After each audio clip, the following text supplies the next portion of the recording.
In the first two episodes, Captain Ralph Super gave us a masterclass on leadership, brotherhood, and the hard lessons of the fire service. In this final installment, Ralph takes us even deeper into the weight of leadership, the mental health battles that too many firefighters fight alone, and how failure, faith, and family have shaped him into the leader that he is today. We also talk about entrepreneurship, building Cervitas Training Solutions, and why taking action, even if you fail, is the real difference maker. If you've ever questioned whether you can keep pushing when the job or life itself feels overwhelming, this episode will hit home. So let's wrap it up strong. Welcome to the Keep the Promise podcast, where we help build resilient and well-rounded firefighters. When it comes to like the leadership highs and lows, one of the things that I've struggled with is wanting to be liked. And while that falls into a part of it, it's also being able to have those tough conversations with people while still balancing that and prioritizing, hey, we need to have this tough conversation. And that has definitely been a mental toll that it has taken. And it gets better with time, I would say. And it's not that I don't care what people think about me, because I do. And for those who, if you don't care what people think about you, I think there's also a part of a help there that you should still care in essence about some people. But if you're just like going to do whatever you want and not caring about other people's opinions at all, I don't think that's the healthy way to roll either. There's definitely a balance to it. So, I definitely carry home stuff. And for me, like I struggled with one of my guys early on when I was back in special operations. They weren't up to where I thought they should be. And I tried to motivate them with tough gloves, kid gloves and everything else. And I couldn't reach them. And to the point where they were ready to throw a transfer in. And that definitely hurt me. And you want to talk about not being the leader or boss that I didn't want to be. I was like, all right, fine. If you just let him go. And luckily I had some people to be like, hey, this is what leadership is. And at the end of the day, I was actually not the person who got through to this guy. It was one of my other firefighters. And at the end of the day, that's this young man, his name's Nick. He is one of our best SO people and operators now. And thankfully it's because somebody else got through to him. And it wasn't that it was getting through to him. It was just, there was a breakdown in my way of communicating. And, so that took its toll too, where I had to, again, realize that, I'm failing here. How am I able to change this up? So, another aspect of the leadership is the weight it carries. And something that has always bothered me is people who promote. And there's like, oh, I'm just promoting for the money or promoting for this. And I'm like, do you realize you now fill people, like we hold people's lives in our hands, but like your responsibility is to these people and their families. And I remember right before I was promoting, the officer I was working for said to me, oh yeah, first like 8 months, I didn't sleep because I was just nervous about keeping people. And I'm like, all right, whatever, man. It's so true. And now me getting reassigned with new people because you don't know your people fully yet. It's the same thing where I'm like, just laying in bed, like, okay, this scenario. All right, how would I handle this? All right, how do I keep my guys safe? How do we make sure we're doing our best to save help? Because I tell people, we're going to go in harm's way to save lives. I'm going to do everything I can to make sure I'm prepared and you're prepared for that moment. But as we know, you can do everything right in this job and still end up dead. And you have to face that reality. And that is reality. It's as much as gravity is a constant and it's like a plane. Taking off is optional. Landing is not. You're coming down. And you either acknowledge that fact or you will be humbled by it. So that strain and stress that takes on, that's part of the reason why I'm medicine, because I was very snappy with my kids and my wife because of the stress, especially during COVID, where I thought it was my responsibility to keep all my guys healthy and safe so they didn't bring it home to their families. And it was during that time that my wife sat me down. She's like, "You're not okay. You need to go talk to somebody." And I'm grateful. My wife is amazing. I am super blessed. She is definitely a major rock for me. And I'm forever grateful that she has those conversations with me.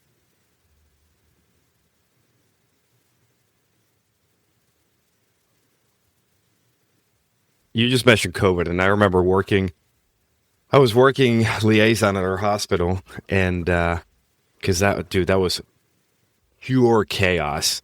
Those initial days of nobody knows what they're doing, nobody knows what the plan is, and some of your crews came in with, God, I felt so bad, with these like clear rain ponchos as their PPE. And like we exchanged, where everybody's wearing masks, and we just kind of like made eye contact, and I could tell they were equal parts scared of whatever the hell was going on, but also ashamed of what they were wearing. And I remember I went into our stash of gowns, and I gave them like an entire box. I'm like, "Listen, don't tell anybody where you got these from. You just do the best you can with them." It fell off the truck. Yeah, like it fell off a truck. It didn't come from me because this is like somebody else's money, but you go out and you all be safe and do the best you can. Okay, but I don't want to sit here and rehash COVID because that was painfully exhausting time in life. Let's look beyond the fire service. Let's look beyond the firehouse as we know it, because you have taken that leap into entrepreneurship, into being a business owner and operator, which if you go back to the episodes that I just recorded with Mike Ettenberg from Frontline Optics, that shit gets me going, dude. I love talking things business. It really stimulates my systems oriented mindset. So tell me about this new venture of yours. All right. So the business is called Cervitas Training Solutions. The Cervitas is a combination of community and service in Latin. So that was what we wanted to be. We're community and serving it. It's the majority is hazmat training consulting with some leadership aspects of it.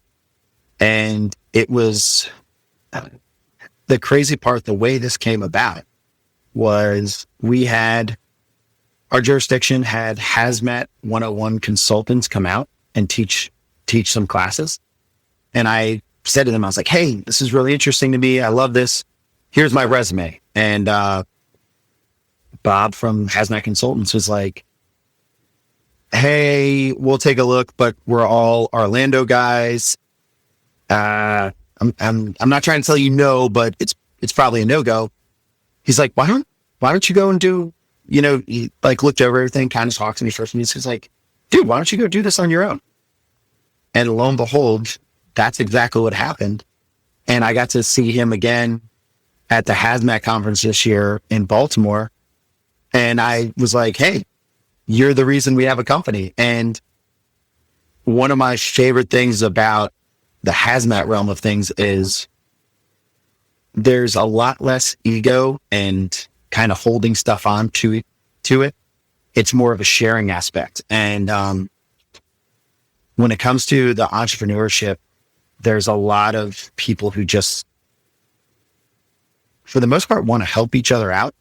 So it's been a blast learning. We have some bids in for government contracts.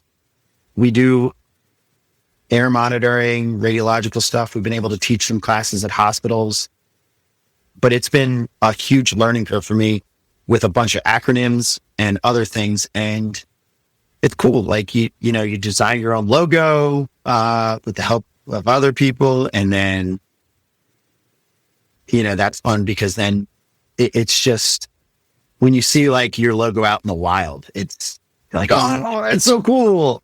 And I'm sure with like Keep the Promise, like I get excited when I see Keep the Promise out in the wild and I try to take pictures or, other, it's a really fun realm also with like stress where my wife's like, hey, we've thrown a lot of money into this. Where's our ROI? And, we haven't taken off yet. We've been able to do some small jobs. But it's been a learning curve. But the amount of people who are just willing to help in that environment is so much fun. Like your and I's conversations, you just had a conversation with me earlier tonight. Hey, stop focusing all these other spots. And, you have this opportunity, but this opportunity you're going to be diluted. And the fact is I need those conversations and people to keep me honest about myself. So I think it goes back to what we said about people throwing shade being like the ones who throw shade are the ones who are not doing any better than you, because anybody in the game, if you will, right? Game recognizes game, or real recognizes real, whatever the expression you want to use, is that you understand what it's like to stay up and be like, fuck, my return on investment's not where I want it to be. Like finances are rocky this month. And when you get the chance to help somebody else to avoid the same mistakes you made, you're like, yeah, I'm going to do it. I wish somebody had done it for me, but can't play the wishing game, so I'm just going to pay it forward and whatever. Maybe this person's going to rock it and go forth. And I get so excited every time a firefighter's like, dude, I'm starting this business. I'm like, yes, let's go. I always get furious at the ones who are like, oh, I want to do this business, but I've been researching LLCs for the past 2 years. I'm like, dude, what? All right, so shout out to you real quick. There was the guy who works for us, and he and I sat down and discussed it, and he said exactly that. He's like, I said, dude, I'm going to tell you right now, you need to go start your LLC today. And it was because of something you said to me. All you need is a bank account. You don't even need to have this other stuff. And lo and behold, he started his company that night and he sent me a text message. And so that's where it's like the brotherhood help. That's truly beyond it, the fire service in general. But he's going to go do amazing things. And I hope I think, one, I hope you have him on your podcast. I'll mention his name later. But he's an amazing officer, an amazing leader. I drove past a firehouse the other day and he's the officer there. And I see him outside cooking. And I was like, dude, servant leader. And he's like, what are you talking about? And I was like, what are you doing right now? He's like, oh, prepping dinner. I was like, no, you're cooking dinner. And he's like, stalker. I said, man, because he speaks about it and he is about it. And, he is going to go do great things and help a lot of people grow. He already does, but even more so. And, that's where it wasn't me. It was me through as a pass on, just to be like, hey, this is what somebody did for me, kicked me in the butt. I'm going to give you the same shove I got and just do this, because you can talk about it for months and years and never accomplish it. And he does a lot of stuff too, but I'm excited. And so let this be a learning lesson for those of you who are listening, who are thinking about starting the business. Just do it. Just do it. Because did you pay Nike for that? Oh shit. That's right. Pull the trigger, not literally. Don't shoot anyone. Just go start what you want to start, because the failures at the beginning are going to teach you a lot more than any sort of research will. Right? We talked about it. You're like, this is my second company because the first one folded. So again, like that's where the failures are what help really develop you and And now you pass on that information to others to shorten their curve. I remember listening to a podcast where either the host or the guest was saying like, "Hey, your first company, that's not going to be the one that you finish with. Like that's just the beginning." And I'm like, "No, fuck no. Like I'm going to take TJ Leather to the world." A couple months ago, I finally pulled the plug. I'm like, "No more TJ Leather." I was like, "Damn it, he's not kidding." But most entrepreneurs have a handful of dead companies behind them because that's how you learn. You learn and then you tweak things. And the unsuccessful ones have multiple companies and multiple irons in the fire. And they're diluting their effort. But through this new journey of yours, you have gotten the opportunity to make a splash in some big ponds. You've been overseas, right? You've gotten to travel.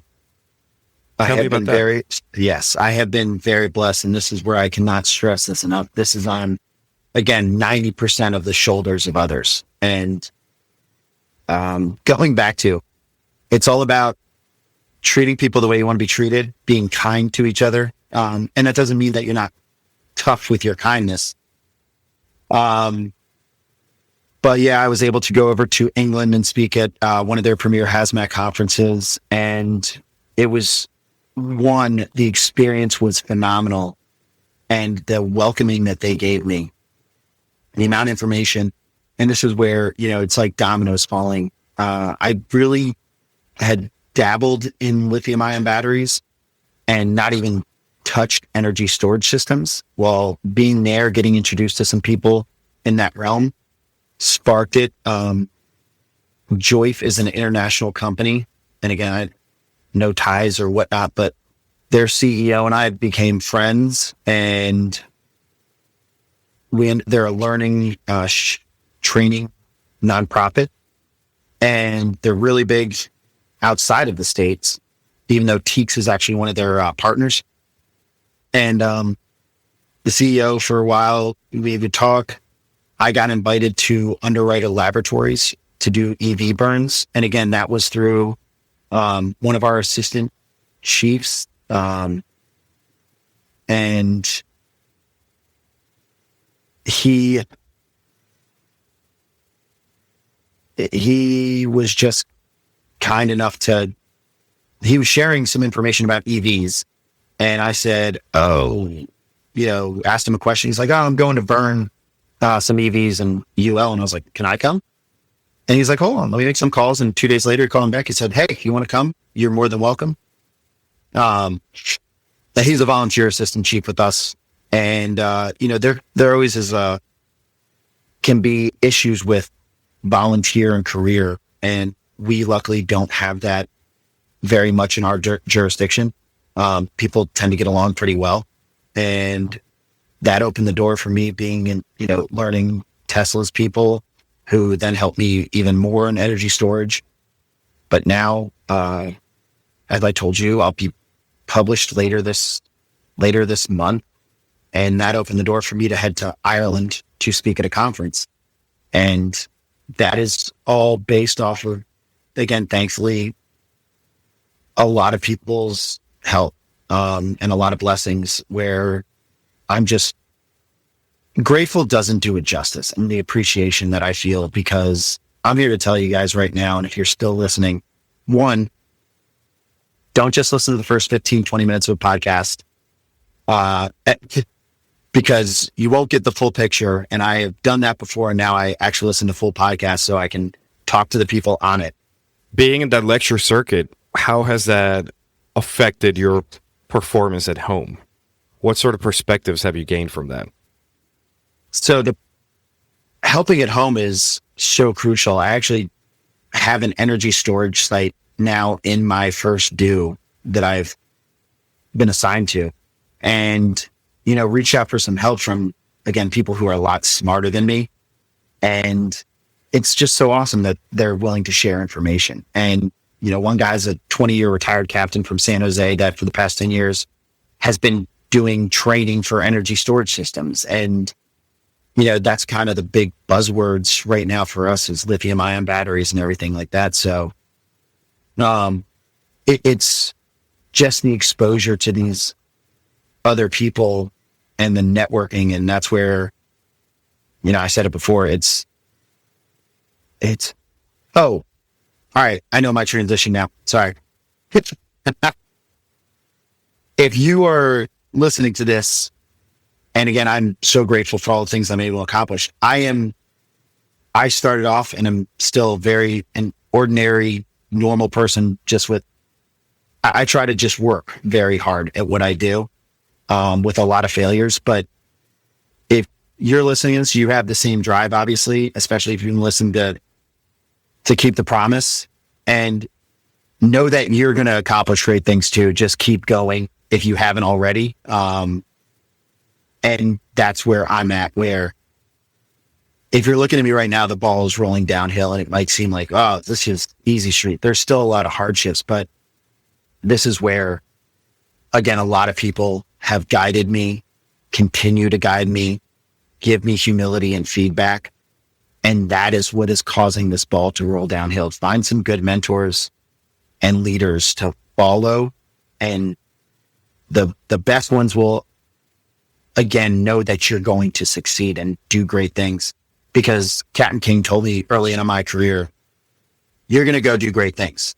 Just keep pushing. And, he's been right about so many things, and he continues to be right. It's almost annoying at this point, but it's not, I'll never pass him, but he is definitely given me a torch to run with, and I am forever grateful.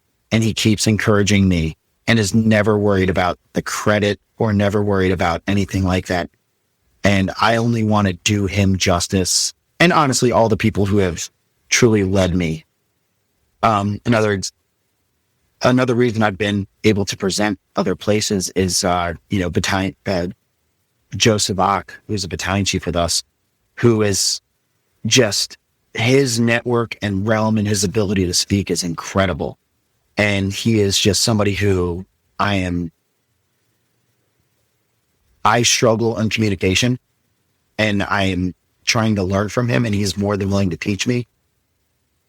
Mark Shakuso, who's a chief up in, and this is just, I feel a obligation to truly say how thankful I am for these guys. He has guided me through a lot of stuff recently, and he's a fire chief up in New England. And he just is so supportive, and again, a really good sounding board for me. And I'm so thankful for that. And it's just, this is where you find the right people to follow and know that they'll push you when the time comes, that they won't just bring you up next to them. They're going to push you forward. And I hope to do that for just one person, if not a few, because I want to see people go much further to make this all better for all of us.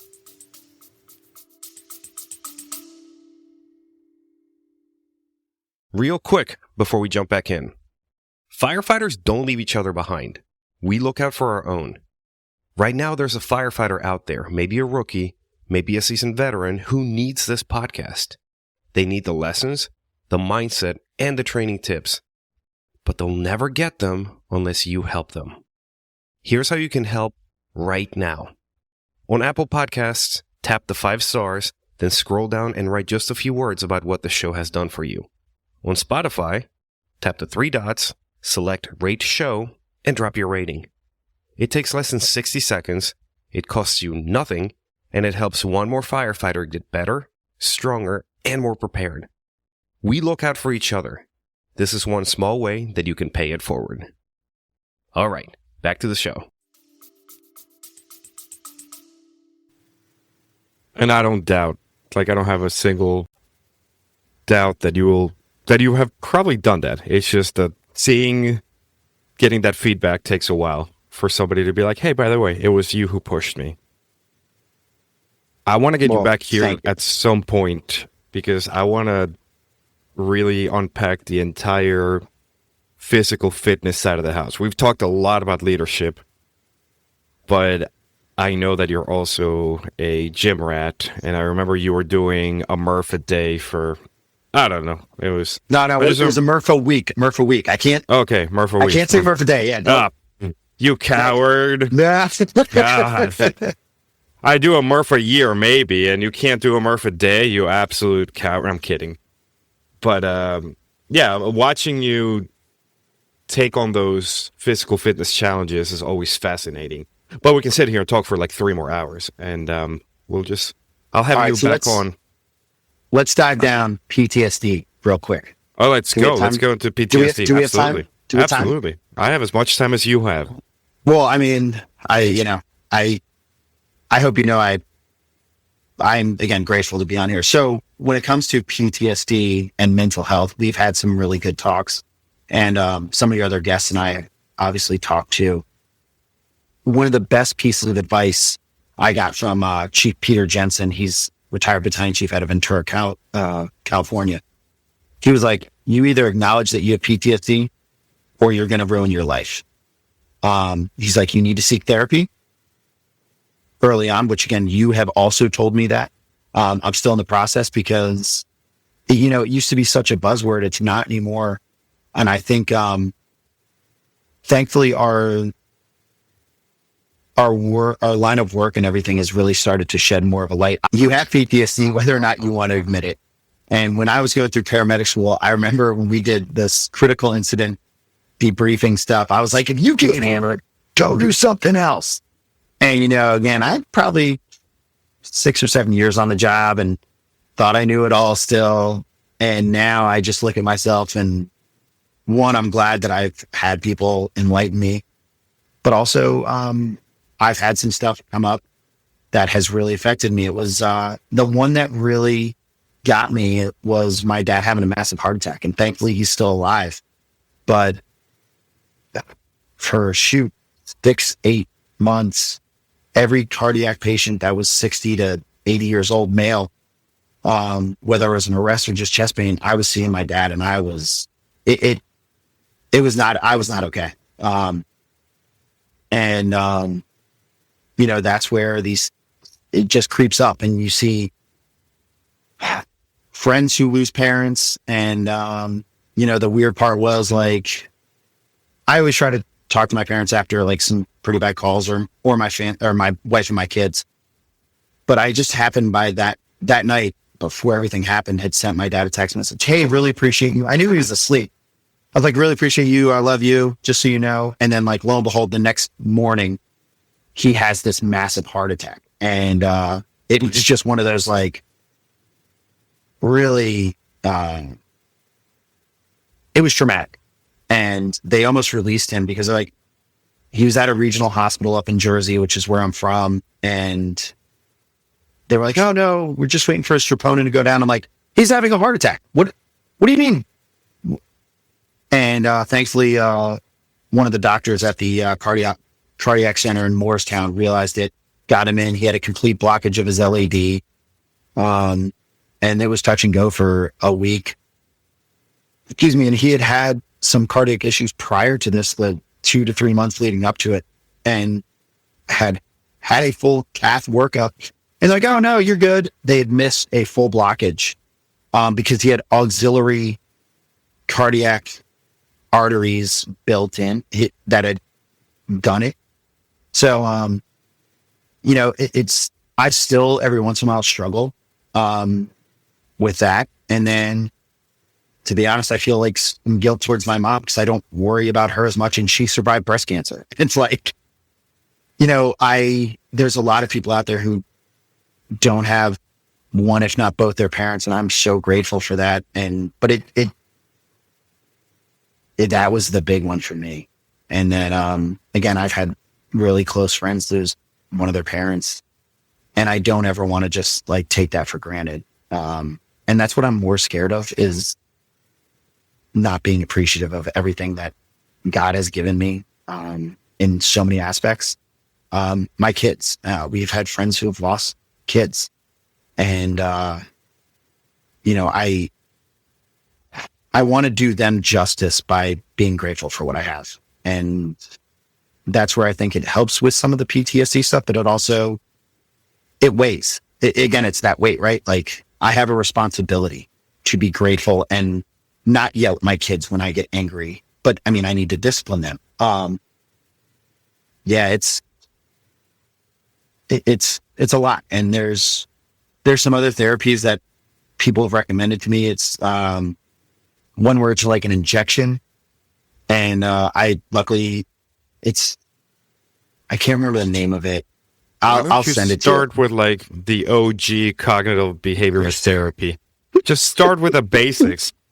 You're over here like, I want to do special ops before going through the fire academy. Like, bro, start from the ground up. I need to get back to meditating. I was meditating for a while and it really helped. And I've slipped off, and I was actually just talking to a good buddy about that. He was like, cause I can realize when I'm starting to, again, the stress starts to get to me and my family doesn't deserve it. Oh, that was the other thing that was told to me by Chief Jensen. He was like, listen, as you go up, you need to accept that your family is going to suffer, and suffer might be kind of a heavy term, but your time is going to be drawn away from it the higher you go and the more you do. And again, he was like, you either acknowledge it or it catches you and it's way more catastrophic. So that's again where I say so much of what I've been able to do and learn is on the shoulders of others who have usually gone through a lot harder times than me. And I just want to learn from them to, again, do them justice, for sharing that with me. Yeah, and also on the shoulders of somebody like your wife who has to also support that private. That should be my next guest. You're like, Bree, I need you here. Yeah. Yeah, that is. Talk. You and I are going to talk. It's funny what you mentioned about CISM. I have a hate relationship with CISM. And through some of the things, because, we also, everything started with CISM. We realized how shitty that was. And we went to the peer support model. I have some thoughts that happen to be unpopular about the whole peer support, but I don't want to get crucified until I can actually formulate those thoughts and make them more concrete, because right now. Well, good, because I have the guest for you, the guy I was talking about earlier. Oh, yeah? Yeah. Are we going to spar about fire service mental health? Because I'm in. I think it would be a good discussion. Like, I'm curious, you two, I don't want to say hashing it out, but I think it would be good, healthy. That'd be good. Because I like, all right. Well, so what's next? One that I think will close us out extremely well, and a question that I didn't put on there just because I want your raw, unfiltered answer. What is the one failure that you cherish the most? Ooh. There's so many to choose from.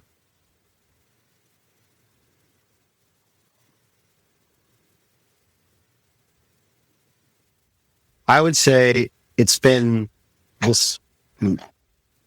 It's kind of a joint thing. It's two failures kind of wrapped up into one that has continued to, again, chase me, where I make a lot of mistakes and I would double down a lot before. And now I've really moved away from that to see it from more of a learning aspect. But it was the car incident. And then there was another one just before that I really pissed off.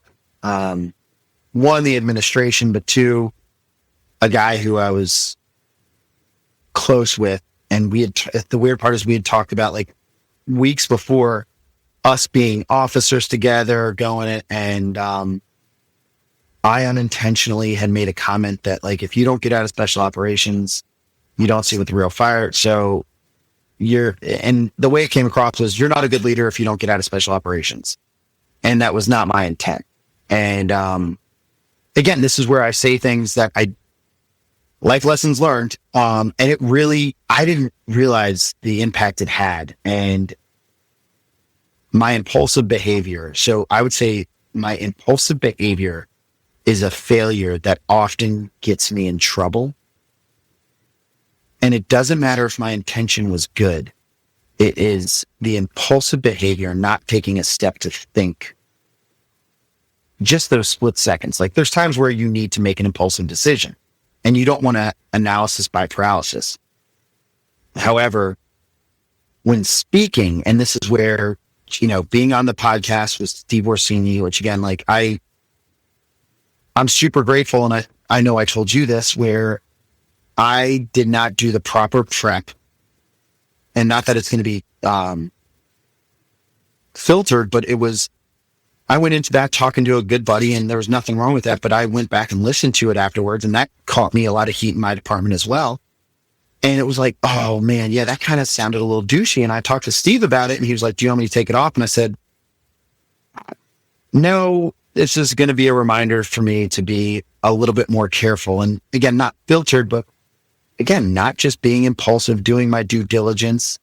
Good for him. I didn't realize how popular his podcast was. And then again, it's just some impulsive decisions I've made that have really come back to hurt me, where it's a failure that just keeps kind of chasing me.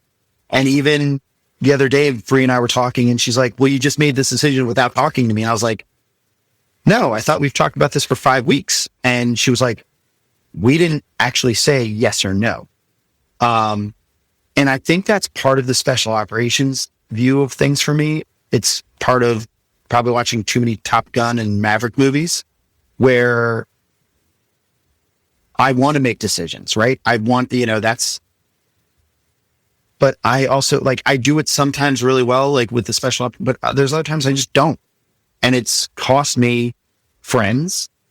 It has cost me, people who could be friends. Like I mouthed off about something about a guy in our department's cousin that was nothing to do with him, because I was mad at this guy and I attacked his cousin, who's an amazing guy.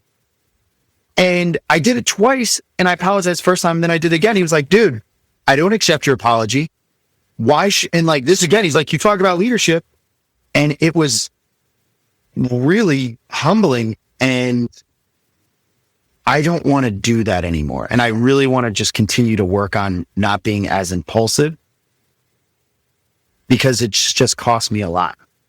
And, a really good book, I would say, for that is, it's like Good to Better Decisions. And it's 5 questions you can use to make, like, again, when we're dealing with in the heat of the moment, putting fires out is one thing. This is more a bigger picture and running down, making good decisions with some time. And, that is my biggest failure, is learning to better impulse control. And my therapist, counselor, has shared with me, he goes, it seems like you do this when you feel there's an injustice happen. And often that seems to be one of the triggers for me, where, if I feel something is not just, I do act impulsively. And again, it doesn't matter if my heart's in the right place or what I believe is in the right place. It's usually the wrong decision in that time. And that's a big failure that I continually need to focus and work on, which again, with meditation, will help. I dig it. Where can we learn more about Cervitas Solutions?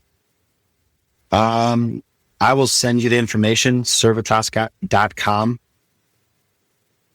There's, LinkedIn. And I would say I'll share all of my information. If anybody has questions, or, if there's something you're going through, and this is where, you and I talk all the time. There's life's in peaks and valleys, and enjoy the peaks. Don't get caught up in not enjoying those moments. And, right now, I get to be headed towards another peak, I feel like, and I'm lucky, and hopefully it turns into a plateau. The flip side is, when those valleys hit, there's always a light and there's always a way out. And, you might not think it, but trust me, I have been through a lot of valleys, and I'm grateful for them now looking back. And most of them are my own doing, if not all of them are my own doing. I told you I'm a man of faith. I would say have some faith in something. It's going to help you push through more of these things than not. That's where, like, again, this company is built off of a lot of faith and other things. So Thanks for coming onto the podcast, dude. I'm glad we were finally able to set up a time, a place, and to get it done. No, seriously, thank you. I can't tell you that, like, it means the world to me that anyone would want to hear something I have to say. And when I say I, it is not an I, it's a we. It's the people who have coached me, mentored me, and none of these ideas are my own, probably is the best thing to say. It's me regurgitating to the best of my ability what others have taught me throughout my career and life. And I am forever grateful for all of those people. Chief Tom Parks, like there's almost too many to mention. It's just, I'm forever grateful, and you as well. So thank you for this opportunity. I hope I do it justice. I'm just lacing. What you do is amazing, and I love seeing good people succeed, and what you're doing is succeeding.